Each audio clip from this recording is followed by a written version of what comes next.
criados para compartilhar. Você foi criado para compartilhar. Você tem uma missão dada por Deus, que é compartilhar o Evangelho com todas as pessoas. E ela vai de encontro a uma vocação inata do ser humano. Tem gente que fala que isso é um problema das mulheres, mas eu sei que isso não é um problema das mulheres, é um problema dos homens também. Todo mundo tem esse probleminha. Você já reparou quanto que você precisa frear para não contar uma novidade para os outros? Você precisa ficar segurando, porque tem uma novidade, às vezes você não pode contar, você acaba contando. É o que a gente chama de fofoca, né? Ou melhor, é pedido de oração. Você chega nas pessoas, irmão, vou compartilhar com você aqui rapidão, só para você orar mesmo. Fulano de tal, você não sabe o que está pegando. Davi, meu irmão, você não sabe o que aconteceu lá com o pastor Jaime. Você não sabe o que aconteceu lá com a Priscila. Sabe, você tem que ficar controlando muito o seu coração para isso.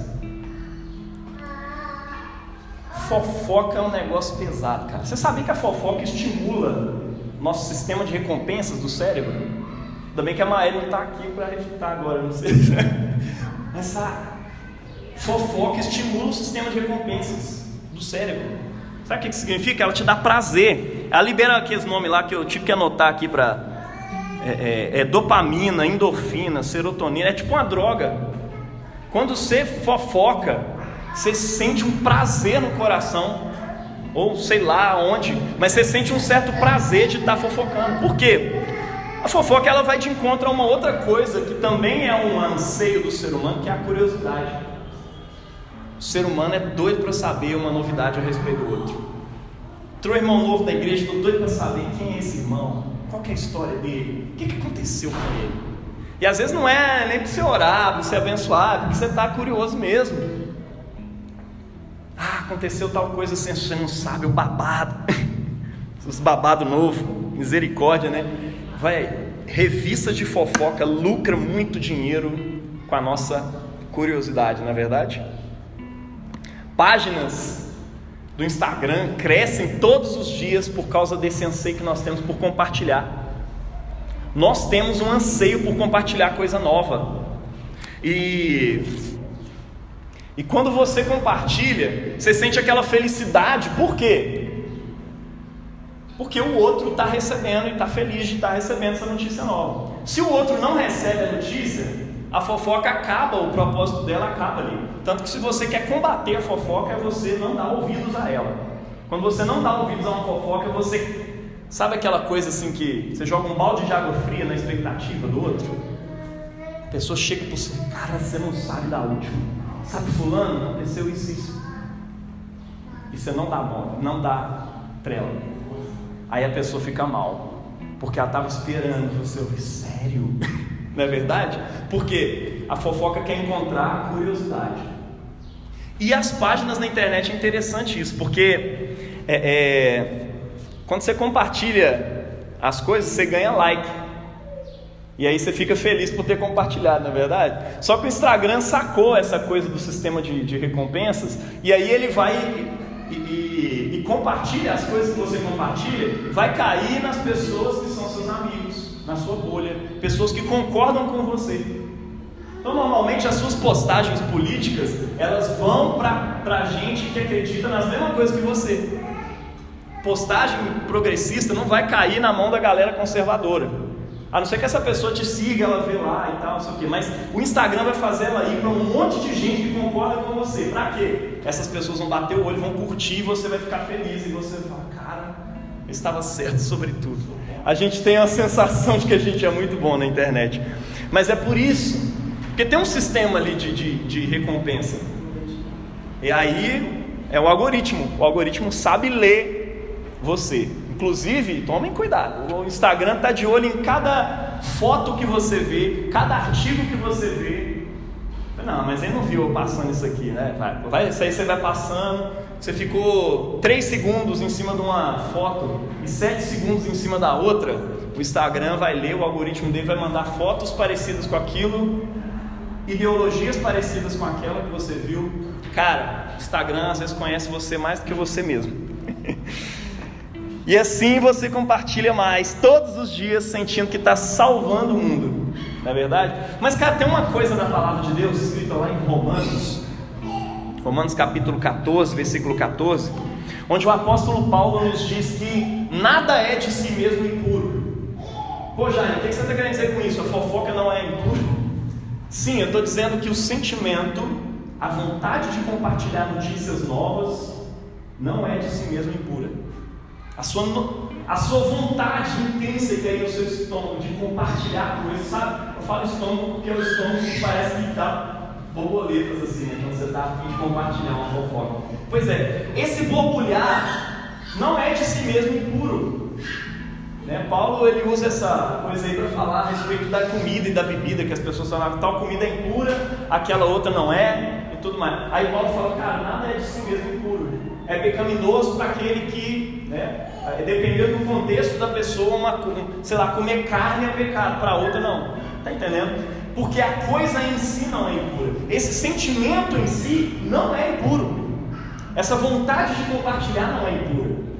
E tem, aí eu preciso te dizer, né, não é só essa vontade de compartilhar, seus desejos sexuais não são de si mesmo impuros, né? Seu impulso, a sua vontade foi colocada por Deus, tá aí, Deus criou um ser humano perfeito, top de linha, cheio de zonas erógenas para lá e para cá e tudo mais. Deus fez isso com um motivo, não foi o diabo que fez isso aí não, viu? Deus tinha um propósito. Nada é de si mesmo impuro, tá? Tem gente que acha que Deus criou o ser humano, aí o diabo foi lá e criou o sexo. Não foi não. O problema é quando essas coisas são desvirtuadas do seu propósito, né? O desejo de contar novidade, a curiosidade, o senso de justiça, tá aí por algum motivo, né? A desordem deles é que é nociva, porque aí o seu senso de justiça se transforma em violência, né? Sua vontade de... os seus desejos sexuais são transformados em violência sexual, imoralidade, né? Pornografia, promiscuidade de todo tipo. E a sua vontade de compartilhar novidades vira fofoca. Você começa a compartilhar um monte de coisa que não devia compartilhar. Está entendendo? Mas tem um outro texto na Bíblia que diz que em Cristo todas as coisas encontram o seu sentido, o seu propósito, o verdadeiro propósito para o qual elas foram criadas. Colossenses 1,16 diz isso, né? Nele todas as coisas encontram o seu devido propósito. Nele tudo subsiste. Por quê? Porque nós somos criados nele. Pensa, cada uma dessas coisas que a gente transformou em pecado e que o diabo desvirtua em nós, são coisas que Deus colocou com um propósito específico dentro de Cristo. E quando nós encontramos Cristo, nós encontramos o propósito real de cada uma dessas coisas. Olha que bênção! Em Cristo, aquilo que foi desvirtuado pelo pecado é transformado, e Deus pega aquela pulsão, aquele desejo e transforma ele em direção a Deus. Amém? Não sei se você já percebeu, mas os 10 mandamentos, eles começam falando a respeito de um amor por Deus, não ter outros deuses além de Deus, do Todo-Poderoso, porque o seu amor precisa estar depositado nele. Jesus falou que o primeiro mandamento é este, né? Amar o seu Deus com todo o teu coração, com toda a tua alma, com toda a tua força e seu entendimento. E o último mandamento, quando está falando lá sobre pecados, é: não cobiçarás, não desejarás. Por quê? Porque o pecado tem a ver com desejo, tem a ver com amor. E quando Deus te salva em Cristo Jesus, Ele pega esse desejo, que não é de si mesmo impuro, e encontra um propósito real e verdadeiro para Ele, como está escrito lá em Colossenses 1,16. Está entendendo? Você encontra Cristo, o seu desejo é transformado em amor por Deus, em desejo por Deus, e o desejo por Deus se reflete, depois que passa pelo prisma de Deus, pelo prisma de Cristo, ele se reflete em amor pelas pessoas, em justiça verdadeira, uma justiça reta, de acordo com a vontade de Deus, em harmonia com Deus. Seu desejo sexual se torna em amor verdadeiro, real, para compartilhar com uma pessoa e viver com uma pessoa, expressão de um carinho, de um amor. Está entendendo? Deus transforma essas coisas, e a sua vontade de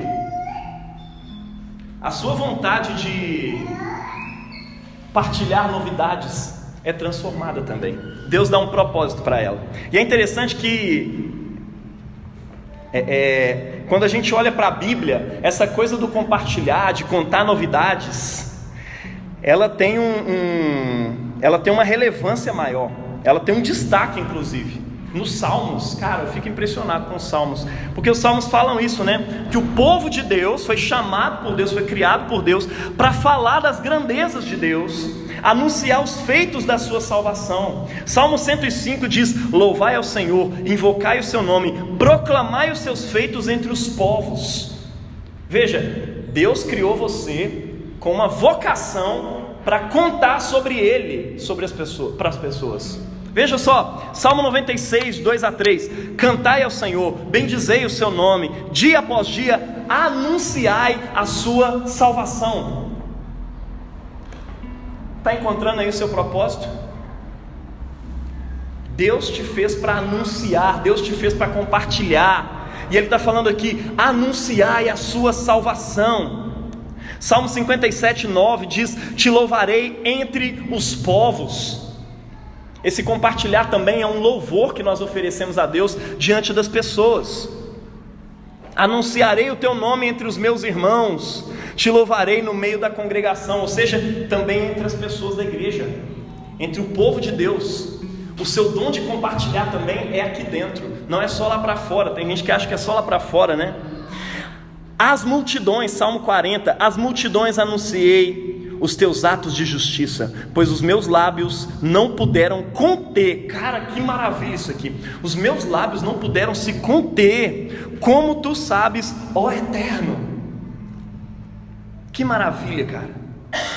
Anunciei os teus atos de justiça, porque os meus lábios não conseguiram segurar. Sabe aquele ímpeto de contar uma fofoca? Você não consegue segurar? O salmista está dizendo aqui que ele está com uma vontade de anunciar sobre Deus, que a boca dele não consegue ficar calada. Meu Deus, eu quero esse amor por Deus acima de todas as coisas. Eu quero esse desejo por proclamar. Você quer isso também? Note que há aqui dois públicos, né? Anunciar para os povos e anunciar para as nações. Tudo isso faz parte de um propósito, a missão do povo de Deus, que é abençoar, tornar abençoadas todas as famílias da terra e ser sacerdote, né? Foi para isso que Deus criou o povo de Israel. Está lá em Êxodo 19:6 também, né? Que eles foram chamados para ser uma nação de sacerdote. O que um sacerdote faz? Sacerdotes mediam a relação entre o divino e o humano. Ainda bem que eu não estava descalço aqui, misericórdia.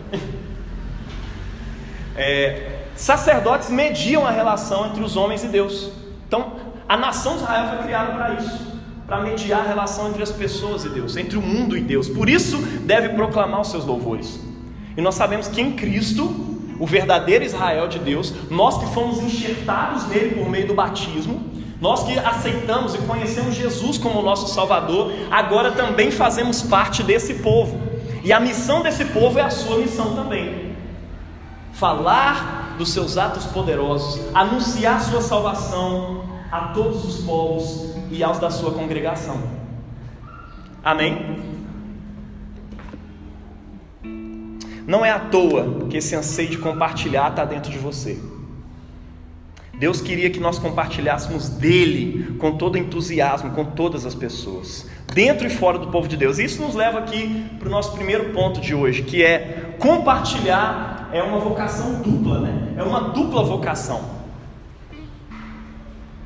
Por quê? Porque é para fora e é para dentro. É tolo quem acha que a missão da igreja é só para os de fora. A missão de compartilhar, de falar da salvação, de pregar o evangelho é só para os de fora. Aqui a gente prega uma mensagem coach, sei lá, alguma coisa para o seu aperfeiçoamento, e lá a gente prega a salvação. Não, aqui a gente prega o evangelho todos os dias nesse púlpito, que as pessoas precisam ouvir o evangelho e serem redimidas todos os dias, e lá fora também, para que as pessoas se aproximem de Deus, e para que as pessoas que visitam esse lugar sejam tocadas pelo evangelho de Jesus e salvas por meio dele. Está entendendo? O evangelho é para todo mundo, e a gente fala do evangelho entre nós, Fala, mas eu já fui salvo. E aí o seu coração se enche de alegria quando você ouve sobre isso. E aí você canta sobre isso. E aí a gente sai da igreja com vontade de compartilhar das maravilhas desse Deus. Por quê? Porque Ele é desejável. Ele é apresentado na liturgia como algo desejável. Ele é cantado aqui com muita alegria. Não há Deus como nosso Deus. E nós saímos daqui tão completos, tão saciados, entendendo que Deus é a nossa segurança, que a gente quer compartilhar com todo mundo. Está entendendo?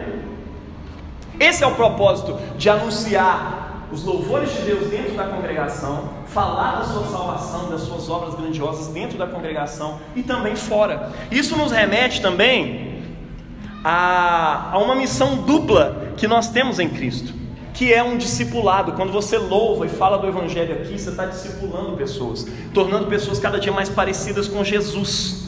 É uma inspiração coletiva que acontece nos nossos louvores, na nossa pregação, na nossa liturgia, né? Tudo começa com louvor, com elogio a Deus, com desejo por Deus, né? Isso é o nosso ministério, é a nossa responsabilidade com as pessoas de dentro do povo de Deus, dentro da igreja. O objetivo é discipulado, consolidação. Pessoas que aceitaram Jesus estão aqui ouvindo os louvores, ouvindo o Evangelho, e isso vai se consolidando dentro do seu coração, a fé no nosso Senhor Jesus. Amém? Segunda coisa, externamente, né? Que é o evangelismo. Você anuncia para os povos. Essa é a nossa missão. A primeira é a nossa responsabilidade com os de dentro. A missão é a responsabilidade com os de fora. Missão é uma palavra derivada do latim, se eu não me engano, que significa envio. Nós somos enviados ao mundo para anunciar o Evangelho a todos os povos. Essa é a sua responsabilidade para com as pessoas de dentro, de fora da igreja, evangelizá-los, tá? Nós temos uma dupla vocação. É um ministério, a sua responsabilidade com os de dentro, e missão, a sua responsabilidade com os de fora. Deu para gravar aí? Ministério, sua responsabilidade com a igreja, servir de alguma forma em alguma coisa aqui, para que junto com a igreja você evangelize, certo? E missão, a sua missão para quem está de fora, anunciar o Evangelho de Jesus, tá? E é louco também, é tolo também, quem acredita que a missão é só discipular. Tem gente que quer ficar só aqui dentro, né? Vou ficar aqui dentro, porque aí as pessoas vão chegando e tudo mais. Não, velho. A igreja de Jesus foi chamada para fora, tá? É aqui dentro que a gente inspira as pessoas, mas não acreditar que a igreja precisa evangelizar é resistir a um movimento natural do povo de Deus, que é crescer, que é multiplicar. Uma igreja saudável cresce. Igrejas saudáveis crescem. Eu estava falando isso há um tempo atrás, que o povo de Deus, bem no início lá no livro de Atos dos Apóstolos, sem microfone, sem nada, aquele povo começou a pregar, a anunciar a salvação, veio o Espírito Santo e de repente um grupo de 120 pessoas virou 3.000. 3.000 pessoas. Por quê? Porque estava saudável, estava pregando o Evangelho. E eles continuam pregando, alguns capítulos depois tem 5.000, velho. Por quê? Porque esse é um movimento natural da igreja. Se você resiste à ideia de compartilhar, de pregar para as nações, de evangelizar, você está resistindo a um movimento natural e uma missão que Deus deu à igreja. Amém? Então não resista a isso. Você foi criado para compartilhar. Compartilhar é uma vocação dupla. Amém? Segundo ponto, compartilhar é uma missão dada pelo próprio Cristo. Isso é fantástico. Jesus disse na sua oração a Deus, lá em João 17, eu gosto de falar de João 17, porque na oração que ele está fazendo para Deus, ele revela um monte de coisa a respeito da igreja, né? E uma dessas coisas que ele revela é: Deus, assim como tu me enviaste ao mundo. Você acredita que Jesus tinha uma missão para desenvolver nesse mundo? Você acredita que ele completou essa missão? Ele começou dizendo assim, cabe a mim cumprir o propósito do meu Pai. E lá na cruz termina com ele dizendo o quê? Está consumado. Ele completou a missão dele. Está consumado. E aí o que ele faz? Nos envia em missão. Para quê? Para dar continuidade ao próprio trabalho dele. Porque a consumação do trabalho dele é ter dado a condição plena para que nós, assim como ele, pudéssemos sair pelo mundo pregando. Por quê? Porque a nossa palavra agora, ela tem uma garantia. A ressurreição de Cristo, a morte de Cristo. A ressurreição de Cristo torna a morte de Cristo poderosa para nos salvar. Está entendendo? É por isso que a gente celebra a Páscoa como centro do ano cristão. Porque Jesus ressuscitou, a morte que ele teve na cruz não foi simplesmente, como dizem por aí, né, uma morte de um mártir que acreditava numa boa causa. Não, aquilo foi uma morte sacrificial pelos nossos pecados. Aquilo tem o poder de nos purificar e de nos reconciliar com Deus.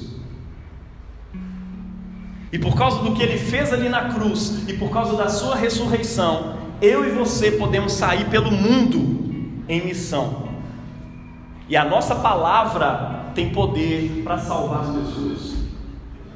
Isso é uma missão dada por Cristo. Assim como eu fui enviado por ti, ó Pai, eu também os enviei ao mundo. Mais uma vez eu te pergunto, você acredita que Jesus tinha uma missão? Se você acredita que Jesus tinha uma missão, parte dessa missão foi te enviar em missão. Você consegue aceitar que você também tem uma missão? Glória a Deus. Em Cristo nós somos reconectados com os propósitos da nossa existência. E a principal parte da missão de Cristo, da missão que Cristo nos dá em relação ao mundo, vai de encontro a essa nossa vocação de compartilhar. E que missão que é essa? Ide por todo mundo e pregai o Evangelho a toda criatura. Marcos 16:15. Tem noção? Esse é o propósito da sua missão. É para isso que Cristo te chamou. Ide por todo mundo. Isso é uma tarefa que você tem que fazer. Ou seja, a igreja não foi chamada para ficar aqui dentro só. Ela foi chamada para sair. Ide por todo o mundo. E aqui o texto é bastante claro. Não é só ide e pregai, não. Estou falando ide por todo o mundo, a todas as nações, a cada etnia.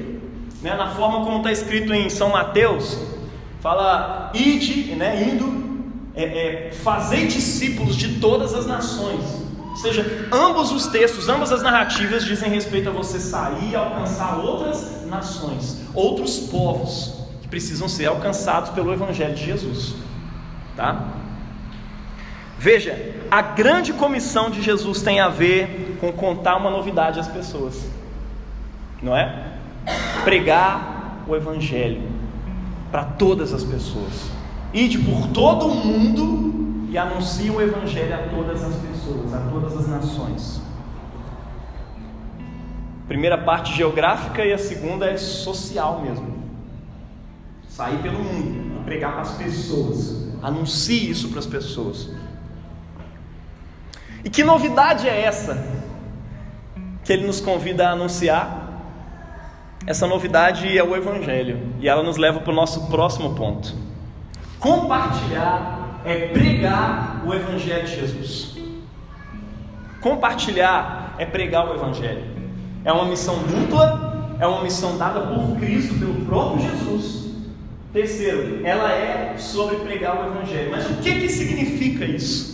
Afinal de contas, né? E aí isso nos leva a pensar o que é o Evangelho. O que é o Evangelho? Se eu te perguntasse hoje, o que é o Evangelho?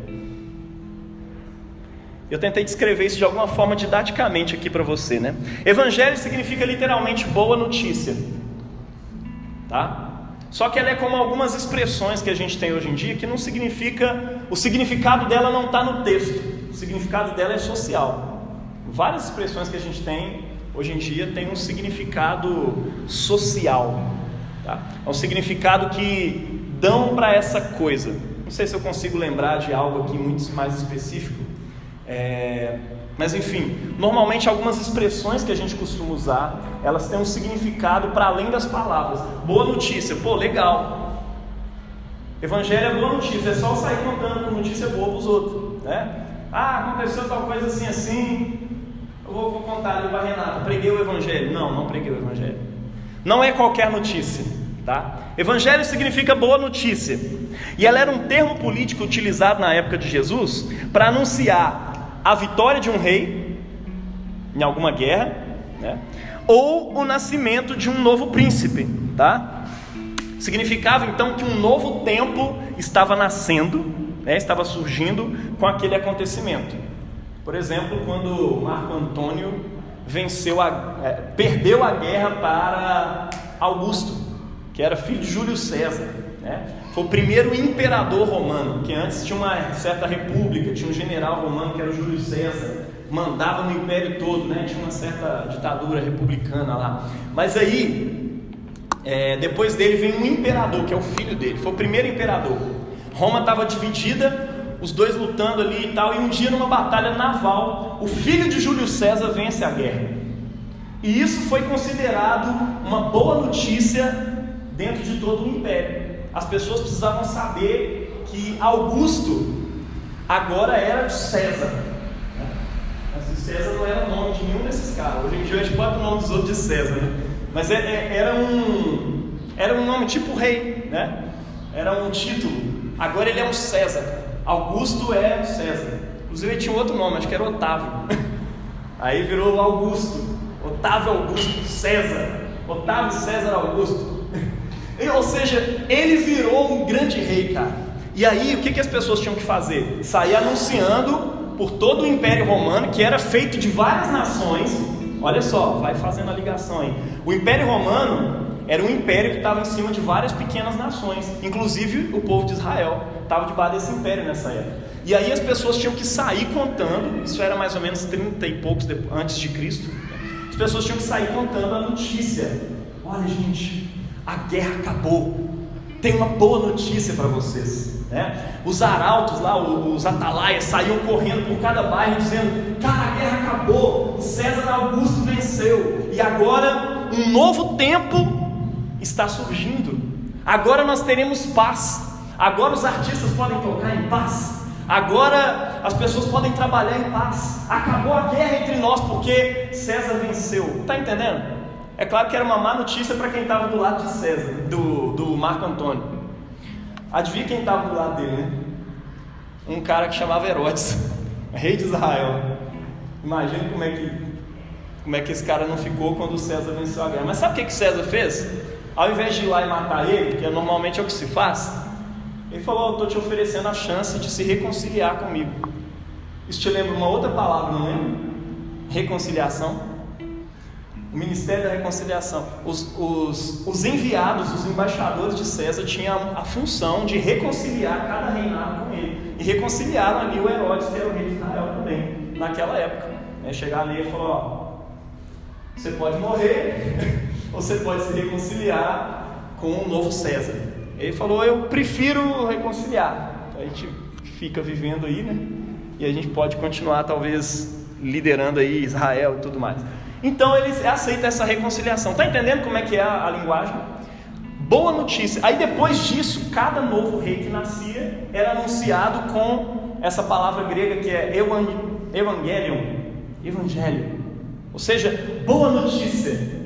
Saiu um filho do César, que vai ser um novo César. Sabe? Isso era uma boa notícia. Agora, eu quero te convidar a pensar assim: Jesus está dizendo para as pessoas que eles deveriam contar sobre o seu evangelho. Está entendendo? Agora tem uma boa notícia, e essa notícia é nova, porque não tem a ver com o nascimento do imperador, que traz a paz dele. Eu deixo uma paz com vocês que não é como a paz que o mundo dá, o Pax Romana. Eu não vou lá como o mundo a dá, por meio da faca, do poder, da espada. Eu tenho uma paz diferente para vocês. Uma paz que a última ameaça, o último poder que o Império Romano tem sobre nós, que é a morte, não consegue vencer. Por quê? Porque ele venceu a morte. Você está entendendo?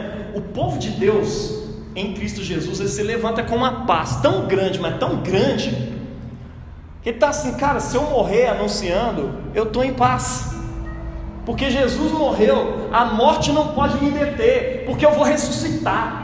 Jesus ressuscitou, eu vou ressuscitar também. Então aquelas pessoas saíram pregando com toda segurança e certeza no seu coração.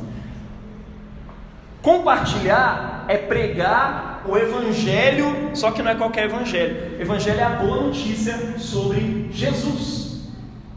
E o que significa pregar a boa notícia sobre Jesus? Primeiro, é anunciar que é uma boa notícia, né? Tem gente que confunde isso aí. A gente só anuncia assim quando a gente está cheio do evangelho na congregação, né? A gente precisa ser curado no nosso coração para aprender a pregar o evangelho dessa forma. A boca fala do que o coração está cheio. Se o seu coração estiver cheio do evangelho, você vai pregar o evangelho, a boa notícia para as pessoas. Tem gente que prega uma má notícia o tempo inteiro. Tem gente que prega o evangelho assim, cara, você precisa se arrepender, porque se Jesus voltar e você não estiver em comunhão com Deus, você vai para o inferno. Rapaz, que é uma pior notícia do que essa. Até porque hoje em dia as pessoas vão dizer para você, nós já estamos no inferno. Se um inferno diferente desse aqui vai ser uma novidade. Você está entendendo? Anunciar o evangelho é anunciar uma boa notícia. É difícil para você anunciar isso? Tem gente que tem uma dificuldade gigantesca de pregar sem falar de condenação. Mas quando Jesus estava pregando, ele falava assim, olha gente, arrependam-se. Por quê? Porque o reino de Deus chegou. Um novo mundo está chegando. Anunciar as boas novas era assim como os anunciantes lá de Otávio estavam anunciando pelo Império Romano. Gente, boa notícia, o mundo agora vai ser diferente.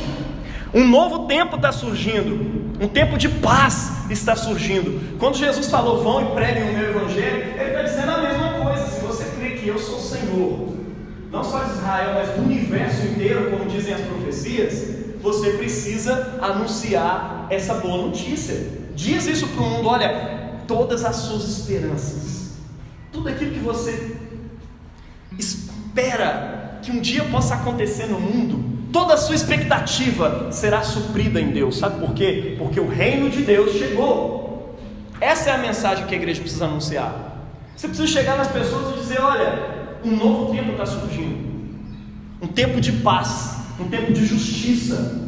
Sabe tudo isso que você vive militando e buscando? Então, Jesus já conquistou por você. Rasga a sua agenda, entrega ela para Jesus. Isso é arrepender-se, tá? Arrependimento naquele contexto tem a ver com, está todo mundo lá buscando a sua própria agenda para trazer o reino de Deus, uma coisa de justiça. Cada um tem o seu projeto de esperança para esse mundo. Ao longo da história, as nações tiveram seus projetos de esperança. Eu disse aqui alguns tempos atrás, né, que Karl Marx escreveu o seu projeto de esperança, chamou de comunismo, né? Um projeto de um mundo sem autoridade, sem propriedade privada de meios de produção, onde todo mundo pudesse viver em paz e harmonia, onde não houvesse opressão do pobre e tudo mais. Cara, isso é a expressão de uma esperança que habita corações humanos. O que a igreja tem de novidade para dizer a respeito disso é que Jesus já conquistou isso na cruz do Calvário, e que é somente por meio dele que essas coisas vão acontecer. Ele tem um projeto. O convite de Jesus de arrependimento é: rasgue a sua agenda marxista e acredite no meu poder para poder transformar essa sociedade. Rasgue a sua agenda conservadora e acredite no meu poder para tornar todas as coisas de volta ao seu propósito original. Está entendendo? Rasgue a sua agenda humana e deixe que eu coloque para você aquilo que é correto. Por quê? Porque eu sou o rei desse reino. Compartilhar é dizer para as pessoas: olha, um novo tempo está surgindo. As pessoas chegam para você: cara, o mundo vai ser diferente. Cara, eu acredito que vai ser mesmo. E vai, sabe por quê? Por causa de Jesus. Não é um processo revolucionário que vai se desenvolver e vai chegar lá, não. É Jesus que está fazendo isso. Você precisa ser apaixonado por ele. As pessoas vão me chamar de louca. Seja chamado de louco por causa de Jesus. Isso é uma honra para nós. Pior que ser chamado de louco é ser perseguido. E para nós é melhor, porque ser perseguido por Jesus, meu irmão, ser perseguido por causa da mensagem do Evangelho, é a maior honra que eu e você podemos partilhar nessa vida, na nossa história. Compartilhar as boas novas do reino de Deus é compartilhar que esse reino está disponível. Para quem? Para todo aquele que confia em Jesus, para todo aquele que acredita que Ele é o Senhor do universo. Ou seja, você tem que anunciar que existe um Senhor do mundo. Um novo mundo está surgindo, porque o Rei do universo, aquele por meio de quem todas as coisas foram criadas, desceu, se encarnou. Tem uma narrativa do Evangelho, está entendendo? Compartilhar é pregar o Evangelho, é compartilhar essa narrativa. Olha, Jesus nasceu. É por isso que a gente transforma isso em festas, porque o ser humano não é só racional. A gente tem que celebrar festas relacionadas a essas coisas para a gente entender elas. A encarnação de Jesus a gente celebra no Natal, depois a gente celebra a Páscoa, que esse Deus que se encarnou, Ele morreu por nós.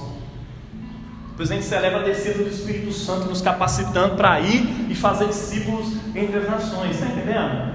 Então, compartilhar é dizer isso. Olha, existe um Rei sobre o universo. Ele veio em carne e nos ensinou o caminho, morreu por nós para nos reconciliar com Deus. E agora, o reino de paz está disponível a qualquer um que reconhecer que Ele é o verdadeiro Rei do universo.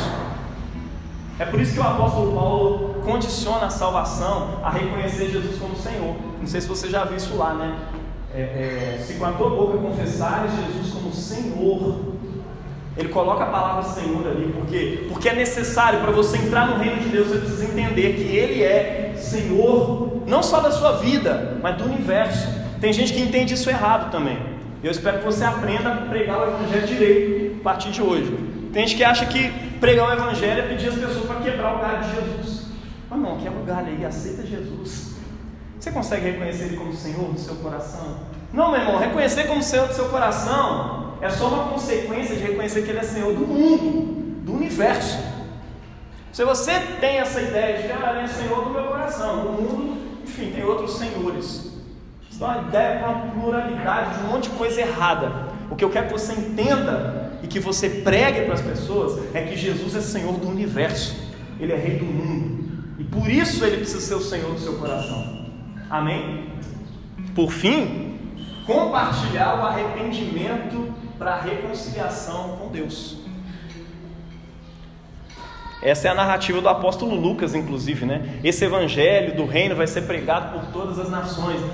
Vai ser pregado o arrependimento em nome de Cristo para a remissão de pecados. Por quê? Porque a gente tem um problema com esse reino. Isso você precisa anunciar também. Olha, todos nós temos um problema com esse reino. A gente tem agendas próprias e a gente precisa se arrepender delas.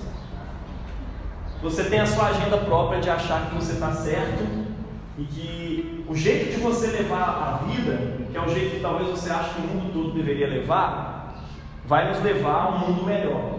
O que eu estou anunciando para você é que o jeito de Jesus vai transformar esse mundo num lugar melhor.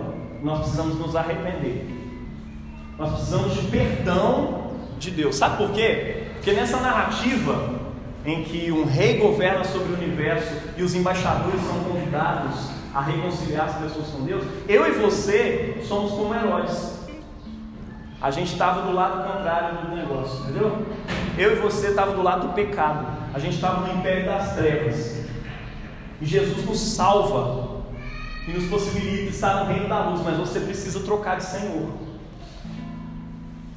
Você precisa trocar de Senhor, você precisa trocar de Deus. Entregar a vida para Jesus. Você precisa aceitar Jesus como Senhor. Você precisa se reconciliar com Deus Todo-Poderoso. Pô, mas eu fiz tanta coisa ruim. Diante do poder do reino do céu, eu sou um pecador miserável. Cara, glória a Deus, bom que você entendeu isso. Porque agora chega a parte que eu falo do sacrifício de Jesus. Jesus morreu por nós. E diante de Deus Ele fez um sacrifício tão perfeito que todo aquele que crê nesse sacrifício pode realmente ser purificado do seu pecado e se tornar apto para entrar no reino de Deus. Amém? Deu para entender que compartilhar o Evangelho é compartilhar uma notícia boa? Você começa com coisa boa. Você começa conectando as esperanças do coração das pessoas com a chegada do reino de Deus em Jesus. E depois você mostra que tem um problema entre nós e Ele. E depois você mostra que esse problema foi resolvido por Jesus. Essa é a narrativa do Evangelho. Através do arrependimento e da confiança em Jesus, em seu projeto de reino, em seu sacrifício que nos torna perdoados e puros diante do reino dos céus, as pessoas podem ser reconciliadas com Deus e com seu reinado. Resumindo, pode passar aí, o Evangelho de Jesus é uma boa notícia para qualquer pessoa nesse mundo.